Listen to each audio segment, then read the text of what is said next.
শুভ সকাল আমার প্রিয় পরিবার, সবাই কেমন আছো? আশা করছি সবাই খুব ভালো আছো, আর আমিও তোমাদের ভালোবাসি বেশ ভালো আছি। তো আজকে দেখো নতুন আরেকটা সকালে তোমাদের সবাইকে অনেক অনেক স্বাগতম গো। একটু আগে জাস্ট বৃষ্টি পড়লো, মানে এত বৃষ্টি, আর বৃষ্টির থেকে সব থেকে বেশি কী জানো তো, ডাক দিচ্ছিল। আর এটা আমার না, বিদ্যুৎ যখন চমকায় সেটা আমার কেন জানি না খুবই ভয় করে। তো সকালবেলার দৃশ্য এরকম ছিল, বৃষ্টি হওয়ার পর জানি না কেন বাইরের দৃশ্যটা দেখতে বেশ ভালো লাগে, আর এত সুন্দর কি বলবো। আর ওই যে পাশে ওখানে ঘর হচ্ছিল না, ওই যে ওয়াল তুলছে আর কি। আর ওই যে দেখো আমাদের সুনমনা, মানে নতুন সদস্য, ওকে আটকে রাখতে হয়, না হলে না বেরিয়ে পুরো ঘরে বাইরে দৌড়োদৌড়ি করে। আর সব থেকে ভালো কথা কি বলো তো, আমার ছেলের সাথে ওর ভালো একটা বন্ডিং তৈরি হয়ে গেছে, খুব সুন্দর। মানে আমার ছেলের উপরে কাঁধে পিঠিতে উপরে চলে যায়।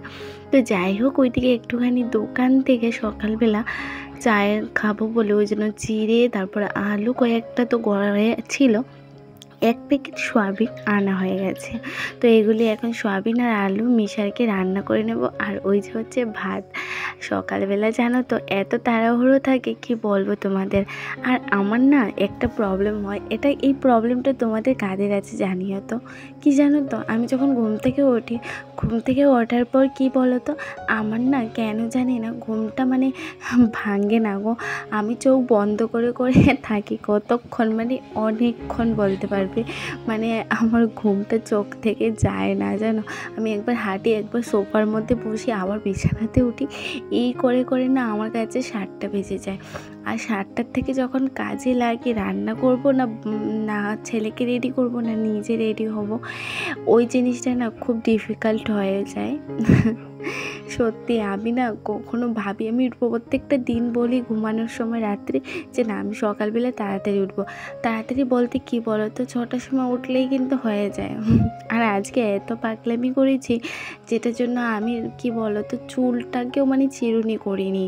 মানে আমার বর এসে গাড়ি নিয়ে শুধু ডাকছে চলো চলো, কারণ আমার বরের না স্কুলের একটু টিপ আছে, মানে স্কুলের ছাত্রদেরকে নিয়ে যেতে হয়, তো ওই জন্য আর কি। আর ওই যে দেখো এখানে ম্যাগি, আমার বর কি বলো তো, মানে 10 টাকা দিয়েছিল, বলেছিল ছেলের জন্য একটু টিফিন কিছু করে নিও।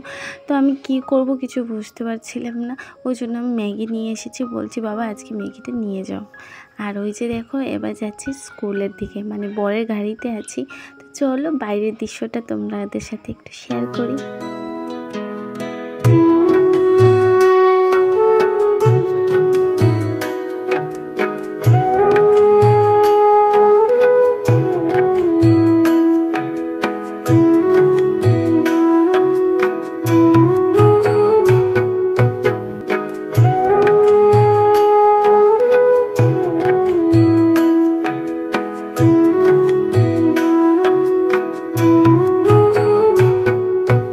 তো বন্ধুরা তোমরা তো দেখতেই পেলে ওই যে রাস্তা দিয়ে যাচ্ছিলাম, আর ওই যে দেখো আমার বর মানে গাড়ি চালাচ্ছে, বরের গাড়ি করেই যাচ্ছি। তো আজকে প্রথমবার আমি তোমাদের সাথে ভালো করে শেয়ার করছি। এটা হচ্ছে আমার বর, যারা আর আমি আর আমার ছেলে পিছনে বসে আছি। আর এই যে দেখো আমার বর।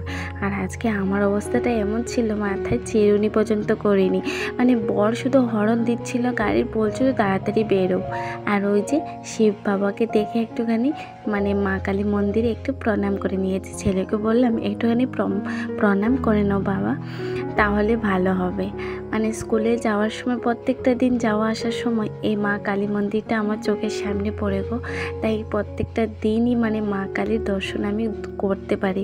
মন্দিরের ভিতরে হয়তো প্রবেশ করতে পারি না ডেইলি, মানে সব সময়, তবে কি বলতো ডেইলি মানে যাওয়া আসার পাশের মধ্যে মানে যাওয়ার দিক থেকে আমি সব সময় প্রণাম করে থাকি। আর ছেলেকে বলি বাবা প্রণাম করো, সেটা কিন্তু খুব খুব ভালো মায়ের দর্শন পাওয়া, তাই না? আর এই যে দেখো আমি চলে এলাম স্কুলের দিকে। মানে আজকে পুরো রাস্তাটাই তোমাদের সাথে আমি কিন্তু শেয়ার করে নিয়েছি গো। তো বন্ধুরা তোমরা কিন্তু জানিও গো আমার ব্লগ কেমন লাগে।